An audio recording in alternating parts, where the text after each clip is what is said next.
De lo que me he enterado, un podcast que te muestra un lado diferente de los hechos más conocidos, con Irene Hernández Borrás.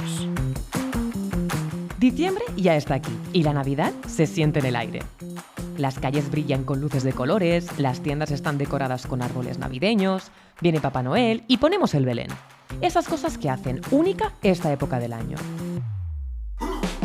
Pero hoy voy a darle un giro inesperado.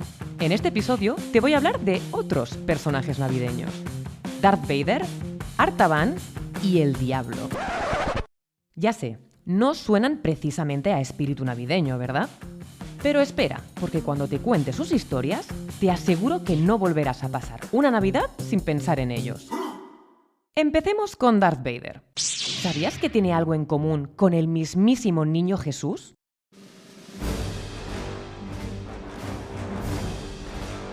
Sí, no es un chiste. Ambos nacieron gracias a la partenogénesis. Dicho claramente, concebidos sin colaboración paterna. Del niño Jesús, protagonista por excelencia de estas fechas, la tradición nos cuenta que nació en Belén de una mujer llamada María, una madre virgen. Un ángel llegó con un mensaje sorprendente. El Espíritu Santo había obrado el milagro, sin papá humano involucrado. Así se gestó el nacimiento más famoso de la historia.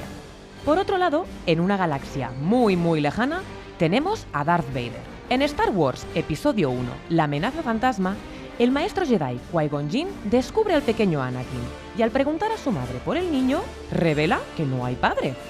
Según ella, Anakin fue concebido por ese campo de energía que conectaba a todos los seres vivos en la galaxia, la Fuerza.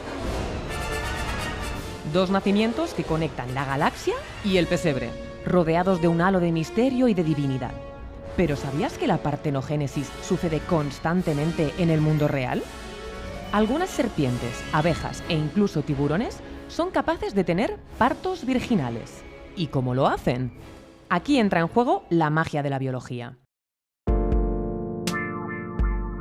Durante la producción del óvulo, el cuerpo genera pequeñas células residuales llamadas corpúsculos polares. Lo fascinante es que, en algunos animales, este corpúsculo polar puede fusionarse con el óvulo para formar un embrión. Este proceso se llama automixis. Como resultado, las crías reciben 2 cromosomas X, que son los responsables de definir el sexo. Esto significa que todos estos nacimientos milagrosos producen exclusivamente hembras. Entonces, ¿debería estar hablando de Jesusa o de la señora Vader? Pues no tan rápido. Resulta que la fascinante partenogénesis no se aplica en mamíferos como nosotros. ¿Por qué? Clase de biología avanzada. Los mamíferos dependemos de un mecanismo llamado impronta genética. La impronta genética es como un sello que marca qué genes vienen de mamá y cuáles de papá, porque estamos diseñados para necesitar un poco de ambos. En los humanos y en otros mamíferos hay genes que solo funcionan si vienen del papá y otros que solo funcionan si vienen de la mamá. Si uno de los dos falta, algunos genes no se activan y el embrión no puede desarrollarse bien. Así que, aunque la fuerza o los milagros hagan parecer que todo es posible, para los mamíferos necesitamos el equipo completo, mamá y papá trabajando juntos en el plano genético. Ahora ya sabes, este 25 de diciembre, mientras estés en la mesa celebrando el nacimiento del niño Jesús, suelta este bombazo. Jesús tiene algo en común con Darth Vader. Será el dato estrella del brindis. Continuemos con el segundo personaje de la lista, Artaban. Con él no vengo con trucos ni trampas. Literalmente, ese es su nombre y no hay historias paralelas. Te hablo ni más ni menos del cuarto rey mago. En los evangelios no se dan grandes detalles sobre esos sabios que siguieron una estrella hasta Belén. ¿Cómo se llamaban? ¿Cuántos eran? ¿Qué llevaban? No dicen nada. Cuentan que vienen de Oriente y que van a ver a Jesús. Punto.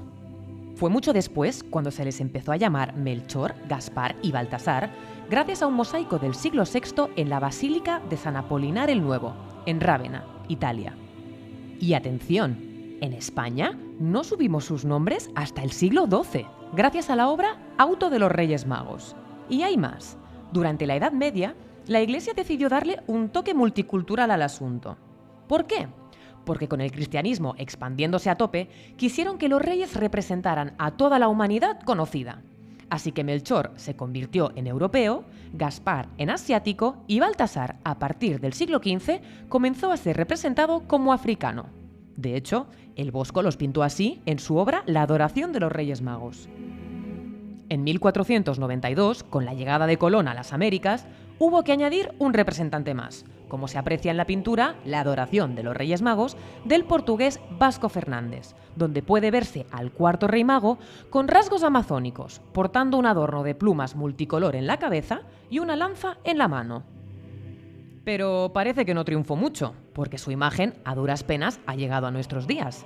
Pero por suerte, en 1896, el escritor Henry Van Dyke quiso darle una historia a nuestro misterioso cuarto rey mago, llena de emoción y de sacrificio.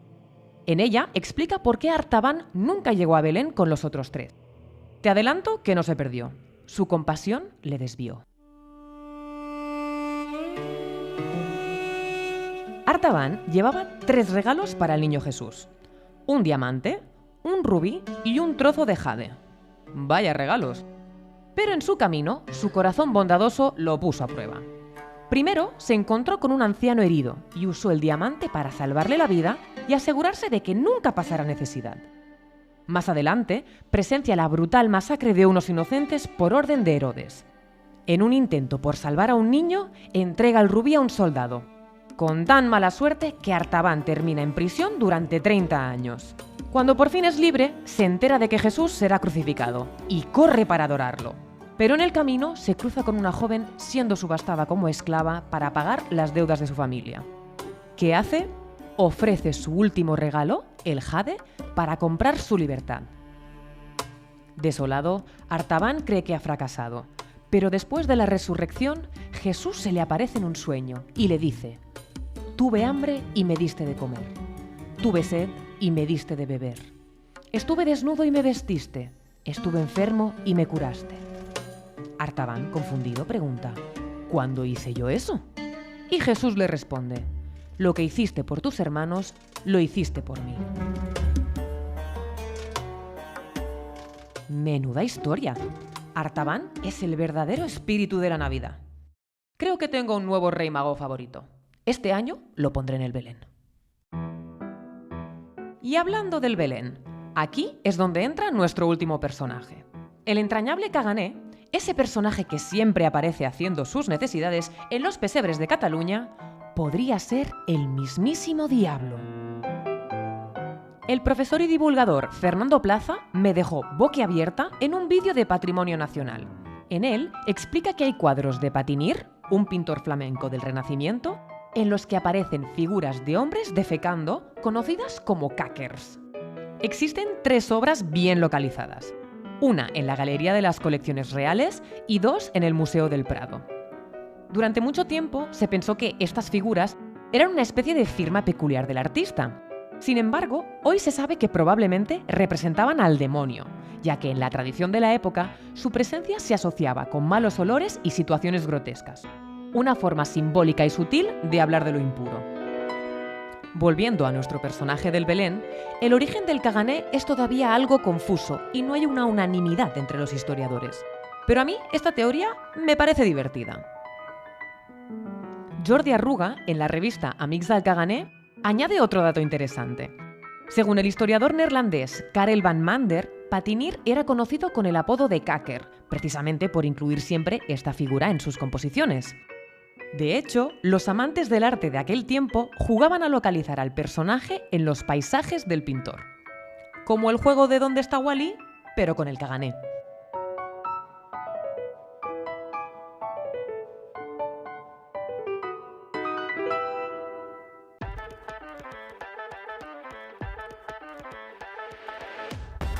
¿Qué te han parecido estas historias? No te olvides que la Navidad es una época para compartir, así que comparte alguno de estos datos y luego me cuentas la cara que te han puesto. Y si gustan, no olvides recomendar el podcast, me harías un regalo perfecto. Te deseo unas felices fiestas y un feliz año nuevo. ¿Y tú? ¿Conocías esta historia o también vas a contar de lo que me he enterado? Si te ha gustado este capítulo, puedes seguir el podcast a través de las redes sociales Instagram o TikTok bajo @de lo que me he enterado.